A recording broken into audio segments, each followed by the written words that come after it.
Welcome back to the deep dive. Today, we are strapping in for what is a truly visceral and I think really multidisciplinary exploration into the identity of the other. The witch, the monster, the outcast. And we're tracing their existence not just through folklore, but deep into our own genetic code.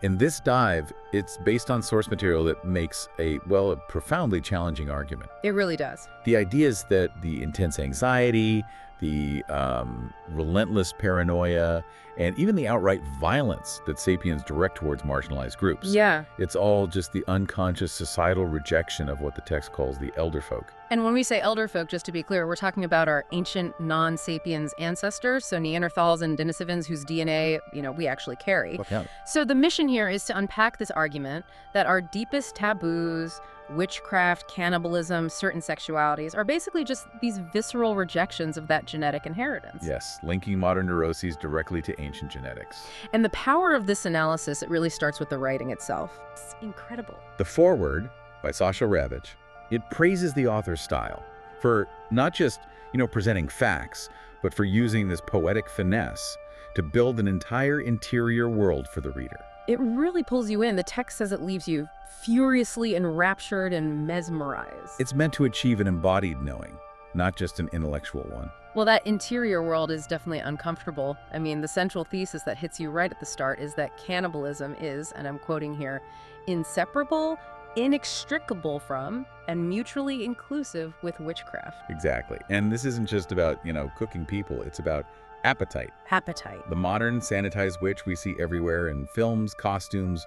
She's had her most fundamental parts, her hunger, her monstrosity, completely erased. So the source is arguing that the real fear of the witch is the fear of boundless appetite. An appetite rooted in the ancestral biological memory of consumption. And where does that memory live? The source gets biological here, right? It mentions our large intestine, our cerebral cortex. It's asking us to look for the elder folks' reddened imprint in their genetic memory. Two are hybrids. We are hybrids.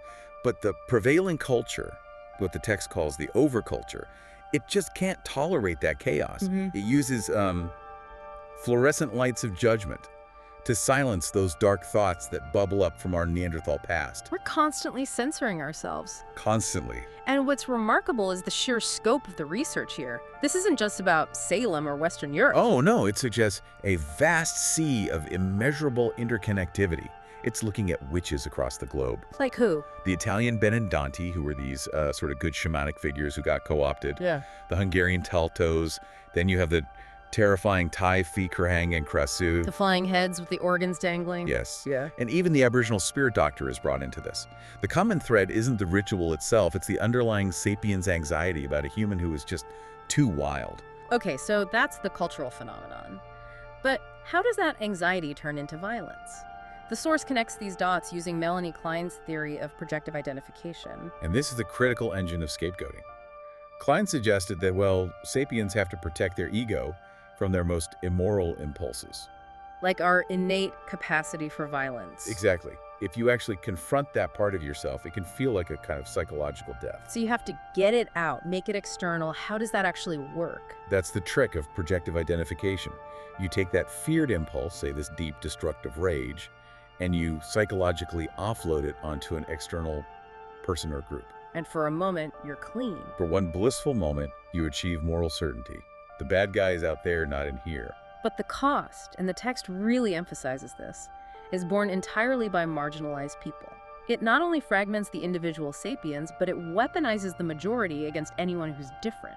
And that list of who gets designated as the demonic other is just exhaustive. It's neurodivergence, gender identity, sexuality, race, and crucially, the huge stigma around menstruating people. Anyone who contradicts the clean story of the overculture becomes the witch.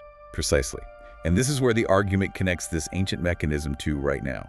The witch has been sanitized, made into a digestible costume. But the primal fear, that need to offload, is still there. Terrifyingly so. The source gives this really unsettling anecdote about an opera performance of Hansel and Gretel. Oh, yeah. The witch was cast as a black man in drag. The audience booed the character for her cannibalism, but when she was pushed into the oven and killed, The entire audience, even children, stood up and cheered. they applauded the violence. I have to pause on that because it's so shocking. But to link that celebration of a fictional death to ancestral cannibalism, that feels like a big leap. How does the source justify it? Through the mechanism of consumption. The audience got their moral high ground by punishing the one who embodied the feared appetite. So by celebrating the death, they were metaphorically devouring the witch's power, consuming her agency. It's a modern cultural echo of that ancient need to eliminate and consume the rival. Okay. If that's the psychological horror, let's get back to the most challenging scientific claim. That this folkloric cannibalism is rooted in hard science. Where did this appetite come from? From our genome. The text points out that sapiens inherited a resistance to prion disease. The kind of disease you get from, well... From eating human brains, yes, like kuru.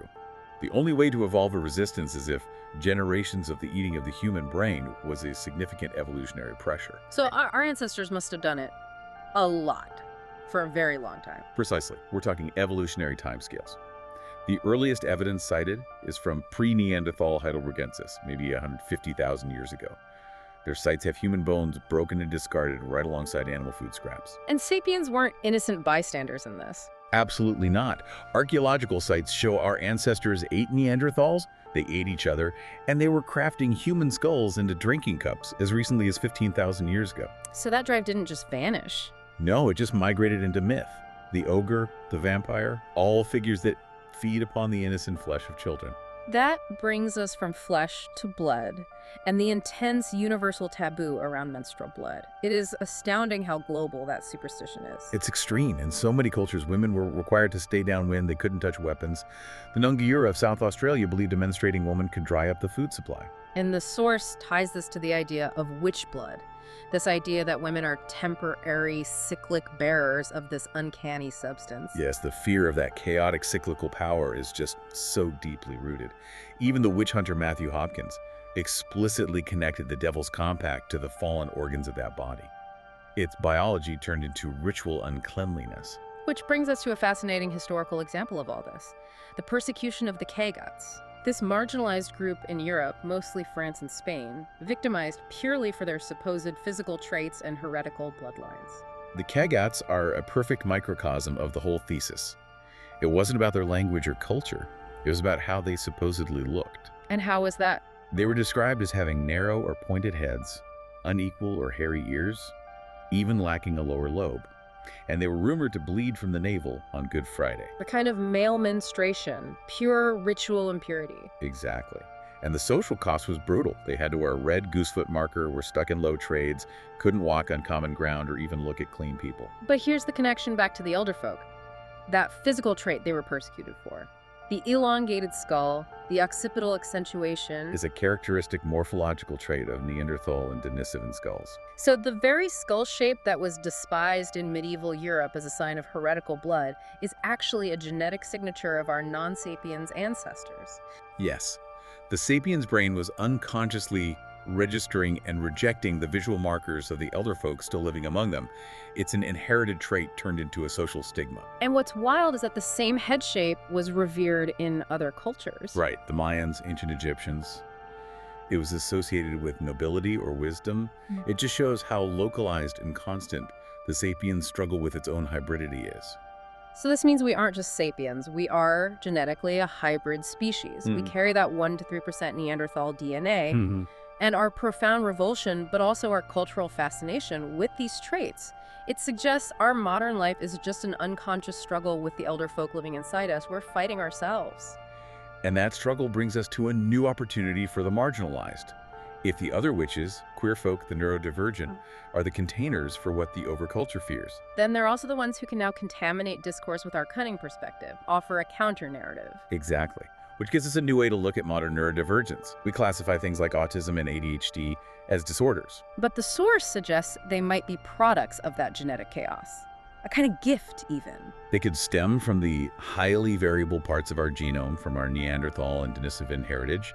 It's a sort of chaotic but essential hybrid figure. And this chaotic inheritance might be what allowed sapiens to make these huge leaps in art and technology. That's the theory. The traits we fear and pathologize might be the very source of our adaptive advantage. This idea of deep cultural memory, of the struggle against the elder folk, it brings us to the core philosophical problem the material addresses.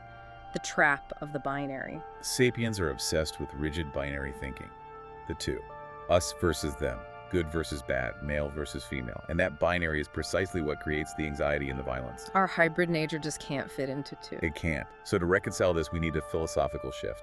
Towards what? Towards a triplicity, a third way of thinking, acknowledging that multiple contradictory truths can exist at once. The witch is both a figure of consumption and a symbol of repressed power. The Kigat is persecuted and genetically linked to a powerful ancestral line. We have to integrate the whole story. So we've gone from 150,000-year-old cannibalism and the shape of our ancestors' skulls through Kleinian psychology, the trauma of the kibbutz, all the way to neurodivergence. All connected by the internal conflict of the hybrid human psyche. The witch isn't an external threat. She's a mirror, showing us the parts of ourselves we've tried to bury deep in our DNA. And that leaves us with a final provocative thought.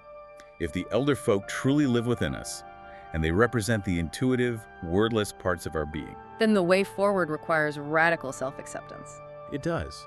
The material invites you to seek deep silence, to move away from the constant noise and judgment of sapiens culture. By practicing this deep listening, by making space for silence, you might finally hear the ancient wordless desires of your ancestors and reclaim agency in your own complex, chaotic, and completely hybrid nature.